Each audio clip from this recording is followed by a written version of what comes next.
추석을 앞두고 벌초를 하러 가시는 분들 많으실 겁니다. 이 시기엔 벌의 공격성이 가장 강해서 자칫 목숨까지 앗아갈 수 있는 만큼 주의가 필요합니다. 서창호 기자의 보도입니다. 부산에 살고 있는 54살 이회준 씨는 지난 일요일 고향인 고성에서 벌초를 하다 벌에 쏘였습니다. 나흘이나 지났지만 벌에 쏘인 오른손은 아직도 부어 있습니다. 가려움 증상 탓에 긁고 또 긁어 온몸은 상처투성이가 됐습니다. 온몸 전체적으로 이게 이제 두드러기 오르듯이 막 그러면서 심하게 가렵고 그러더라고요.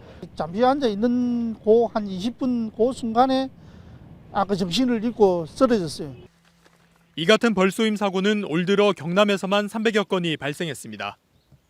지난 1일에는 경북 영주에서 벌초를 하던 44살 곤모 씨가 벌에 쏘여 숨지기도 했습니다.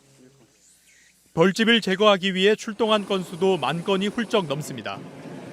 특히 추석을 앞둔 8월과 9월이 벌의 공격성이 가장 강하기 때문에 벌초객들은 안전사고에 주의해야 합니다.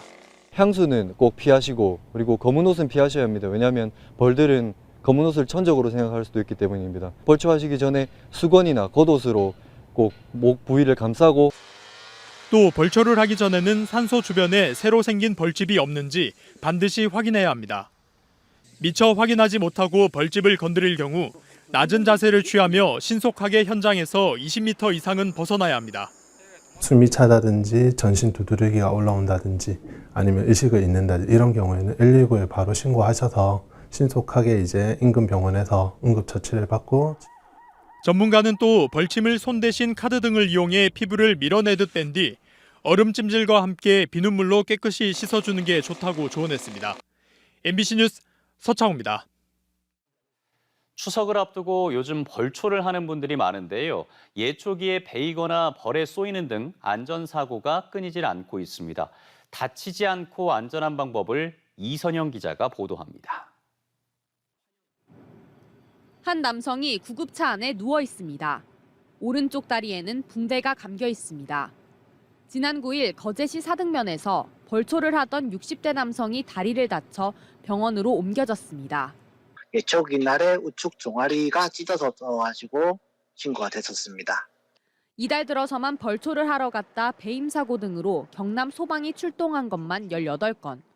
추석을 앞두고 벌초를 하다 예초기에 다치는 안전사고가 끊이질 않고 있습니다. 예초기 날에 피부가 찢어지거나 뛰어오른 돌 등에 다치는 걸 막기 위해서는 안전한 사용법을 알아두는 것이 중요합니다. 사용하시기 전에 항상 안전장비를 잘 착용해 주시고 안전날이 정확하게 끼워져 있는지 볼트너트 체결 상태 확인 항상 해주시기 바라고. 작업할 때 안전거리를 유지하고 칼날에 낀 이물질은 반드시 예초기를 끄고 장갑 낀 손으로 제거해야 합니다. 벌쏘임 사고는 더 많습니다. 지난 10일 오전 의령의 한 야산에서 묘지 주변 벌초 작업을 하던 가족 4명이 한꺼번에 땅벌에 쏘였습니다. 4분이 머리랑 팔에 벌에 쏘인 사고로 그중 한 명이 쇼크 증상으로 어지러움증, 호흡곤란. 올해 전국에서 관련 사고로 구급대가 환자를 이송한 것만 3,900여 건. 이 가운데 7명이 숨졌습니다. 벌쏘임 사고는 지난 3년간 10건 가운데 8건이 7월에서 9월 사이 집중됐습니다. 벌쏘임 사고를 막기 위해서는 단 음료나 향수를 피하고 저처럼 밝은색 옷을 입는 것이 좋습니다.